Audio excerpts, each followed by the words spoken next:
Bismillahirrahmanirrahim. Assalamualaikum warahmatullahi wabarakatuh. Alhamdulillah. Allahumma sholli ala Sayyidina Muhammad wa ala ali Sayyidina Muhammad. Teman-teman, kita sudah belajar bagaimana mengenal Allah, bagaimana menemukan Allah, dan kita sudah belajar bagaimana membuktikan atau dalil bukti adanya Allah seperti apa. Allah memiliki nama-nama yang baik, sifat-sifatnya, nama-namanya yang disebut dengan Asmaul Husna. Kita sudah mengenalnya, bahkan kita sudah menghafal sejak kecil, sejak TK Asmaul Husna itu. Tapi ada juga yang belum menghafal sampai hari ini. Tidak apa-apa, yang penting kita sudah mengetahui mengenal apa itu Asmaul Husna, atau nama-nama Allah yang baik, nama-nama Allah yang bagus. Dari nama-nama Allah yang bagus, yang baik itu kita akan bahas 2 saja. Tapi sebelumnya kita akan menyimak dulu Asmaul Husna sebagai berikut. Nas'aluka ya man huwa Allahul ladzi لا إله إلا هو الرحمن الرحيم الملك القدوس السلام المؤمن المهيمن العزيز الجبار المتكبر الخالق البارئ المصور الغفار القهار الوهاب الرزاق الفتاح العليم القابض الباسط الخافض الرافع المعز المذل السميع البصير الحكم العدل اللطيف الخبير الحليم العظيم الغفور الشكور العلي الكبير الحفيظ المقيت الحسيب الجليل الكريم الرقيب المجيب الواسع الحكيم الودود المجيد الباعث الشهيد الحق الوكيل القوي المتين الولي الحميد المحصي المبدئ المعيد المحيي المميت الحي القيوم الواجد الماجد الواحد الصمد القادر المقتدر المقدم المؤخر الأول الآخر الظاهر الباطن الوالي المتعالي البر التواب المنتقم العفو الرؤوف مالك الملك ذو الجلال والإكرام المقسط الجامع الغني المغني المانع الضار النافع النور الهادي البديع الباقي الوارث الرشيد الصبور الذي ليس كمثله شيء وهو السميع البصير اللهم صل أفضل صلاة على أسعد مخلوقاتك سيدنا محمد وسلم عدد معلوماتك ومداد كلماتك كلما ذكرك الذاكرون وغفل عن ذكرك الغافلون.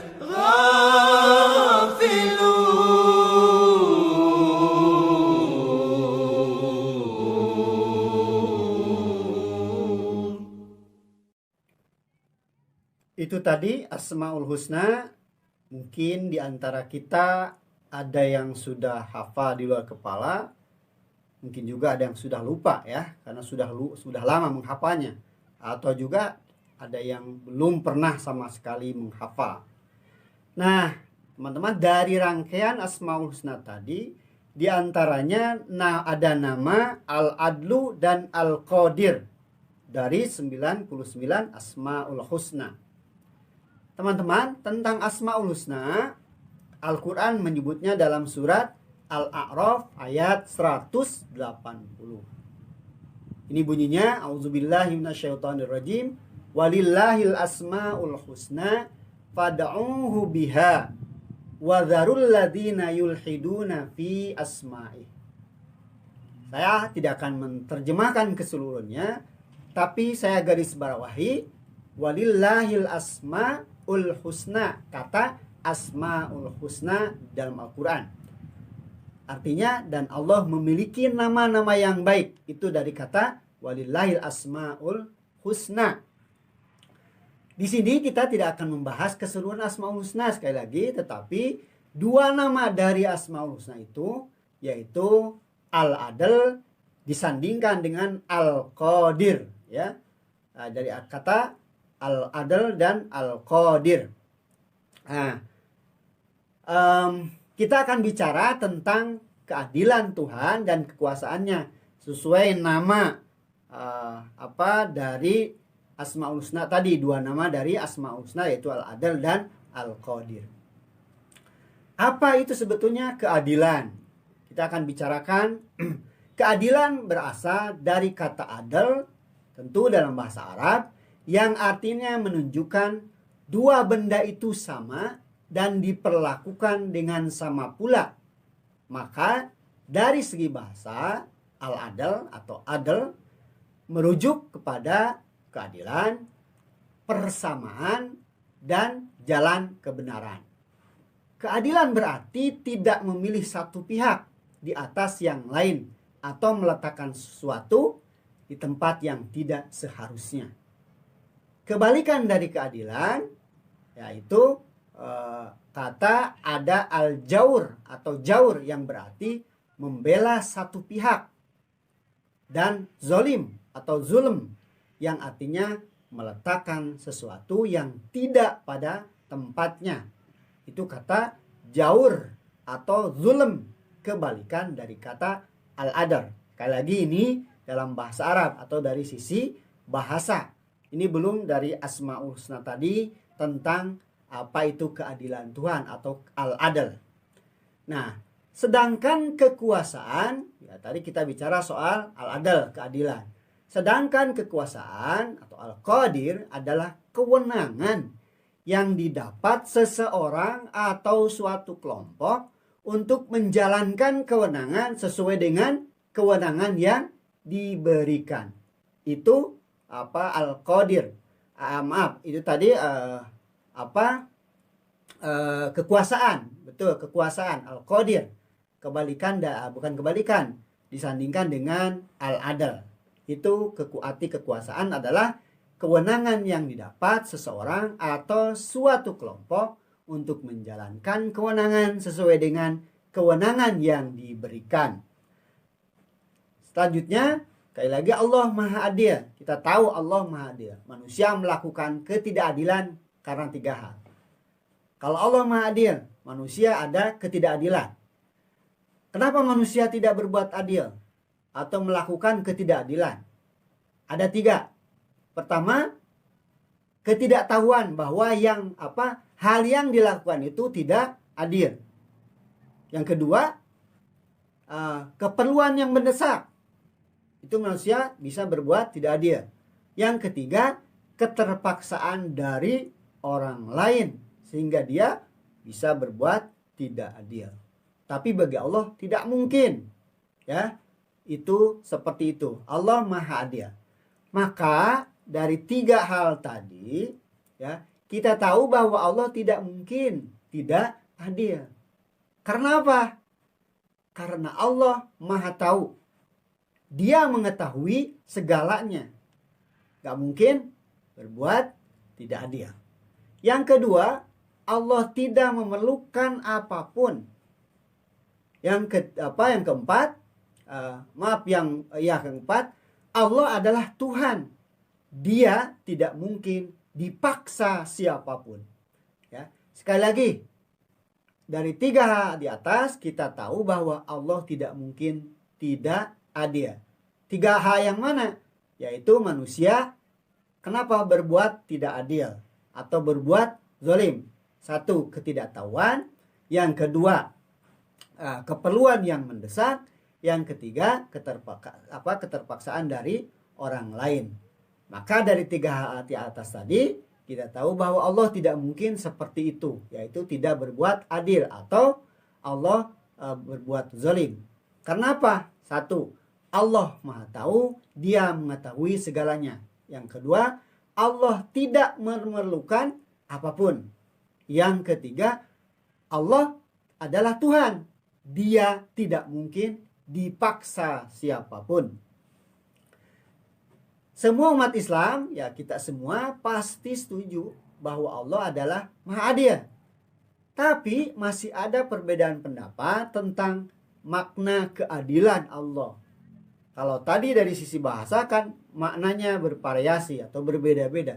Tapi merujuk kepada nama Allah Asmaul Husna, yaitu kata al-adl, ya, ada perbedaan pendapat dari makna adil tadi sesuai dengan nama Allah, yaitu keadilan Allah.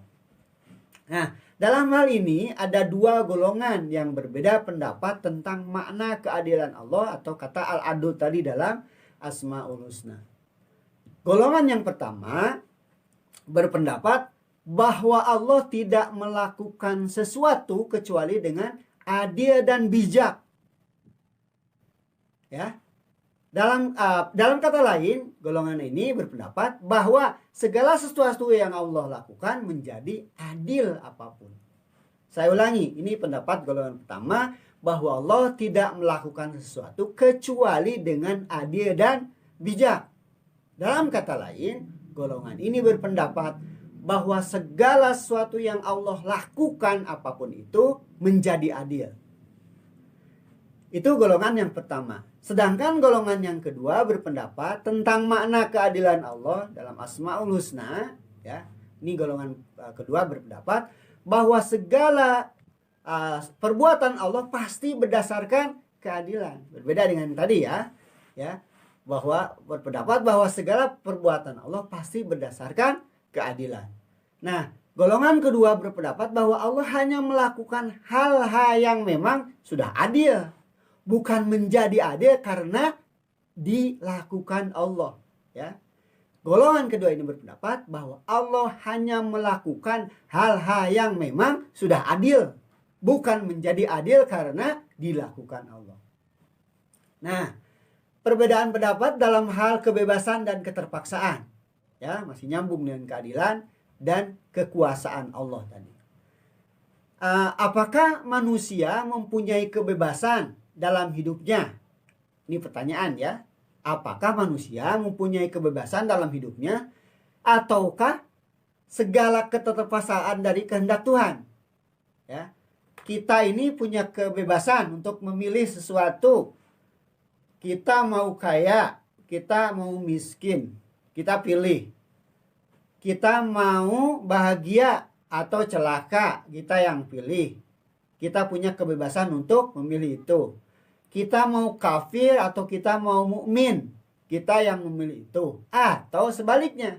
Atau apakah segalanya adalah dipaksa atau keterpaksaan dari Allah, dari Tuhan. Allah yang memaksa kita untuk menjadi miskin, menjadi kaya, menjadi sengsara, menjadi bahagia. Apakah itu Allah yang menentukan dengan memaksa, dengan keterpaksaannya, memaksa kita untuk itu? Seolah-olah kita ini adalah wayang daripada dalang. Kalau kita lihat, dalang itu mengendalikan wayang sekehendak dalangnya.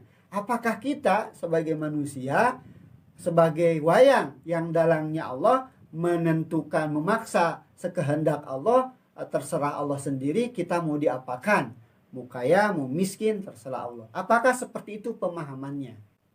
Nah, kita harus bertanggung jawab atas perbuatan kita dalam kehidupan sehari-hari tentunya, karena kita telah diberi kemampuan dan pilihan dari Allah. Jadi kita bertanggung jawab. Karena Allah sudah sudah memilih kita, sudah memberi kemampuan kita untuk memilih, ya, memilih tadi, memilih mau kaya, mau miskin, memilih mau kafir, mau mukmin. Itu diberi kemampuan oleh Allah. Tidak ada yang memaksa kita untuk melakukan apapun, walaupun Allah sekali lagi yang memaksa dengan kekuasaannya, ya. Allah Maha Kuasa, terserah Dia. Tidak begitu, ya. Walaupun sekali lagi Allah Maha Kuasa. Karena di sini ada yang disandingkan tadi, selaras dengan makna keadilan, ya, dengan makna keadilan. Jadi tidak ada yang memaksa kita untuk melakukan apapun, ya. Maka pilihan kita akan dipertanggungjawabkan dan kita akan mendapatkan konsekuensi dari setiap pilihan kita, ya. Kata Allah, silahkan tuh pilih yang baik, pilih jadi mukmin, pilih jadi kafir, silahkan. Tapi semuanya adalah ada konsekuensi, ada yang harus dipertanggungjawabkan. Karena Allah tidak memaksa kita, walaupun Allah Maha Kuasa tadi. Dengan kekuasaannya Allah tidak memaksa kita untuk hal-hal yang, terutama yang hal buruk tadi. Selanjutnya, sekarang makna kekuasaan. Allah selalu tahu yang terbaik untuk kita, untuk hambanya. Dengan kekuasaan Allah, Dia menciptakan barang bermacam-macam sesuai dengan kebutuhan kita. Material bermacam-macam sesuai dengan kebutuhan kita. Allah membuat barang material berbeda-beda, bukan tanpa maksud atau tanpa tujuan. Ia membuat barang-barang atau material tersebut karena ada tujuan yang tersembunyi dari setiap perbuatan material tersebut. Itu kekuasaan Allah. Allah sudah menyiapkan barang-barang untuk kebutuhan kita. Maka ia membuat barang tersebut karena ada tujuan yang tersembunyi dari setiap perbuatan pembuatan materi atau barang-barang tersebut. Nah, sekarang apa keselarasan antara keadilan dan kekuasaan Allah? Keselarasannya apa ya? Antara dua sifat Allah, al-adil dan al-qadir tadi. Di sisi lain satu Allah Maha Adil, di sisi lain Allah Maha Kuasa, terserah dia mau apakan kita, mau apakan hambanya, makhluknya, terserah dia. Tapi Allah di sisi lain ada keadilan. Keadilan Allah tidak bertentangan dengan kekuasaannya. Ya, walaupun Allah Maha Kuasa tadi, terserah Allah. Seperti Allah tadi diibaratkan dalang, wayangnya kita, mau diapakan wayang itu terserah Allah, betul. Tetapi di sisi lain Allah ada punya sifat adilnya. Keadilan Allah pasti selaras dengan kekuasaannya. Dan kekuasaan Allah pasti adil. Sekali lagi, dan kekuasaan Allah, tadi Allah Maha Kuasa, mau berbuat apapun, perbuatan Allah kepada kita itu pasti adil dengan keadilannya.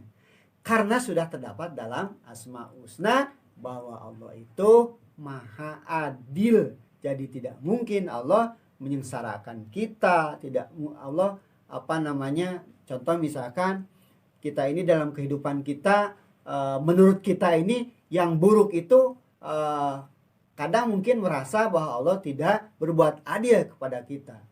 Allah memaksakan kehendaknya dengan kekuasaannya, tidak. Atau kita meyakini ketika hal yang buruk terjadi kepada kita itu adalah Allah, atas ketidakadilan Allah. Mungkin ada yang seperti itu. Misalkan orang lahir dalam keadaan tidak sempurna, cacat misalkan. Apakah Allah itu dengan kekuasaan yang memaksa kita, membuat kita cacat, atau dengan keadilannya? Itu yang tersembunyi. Jadi ada keselarasan dari keadilan dan kekuasaan Allah di situ. Jadi apa kesimpulannya? Allah Maha Adil dan Maha Kuasa. Kekuasaannya dan keadilannya tidak saling bertentangan.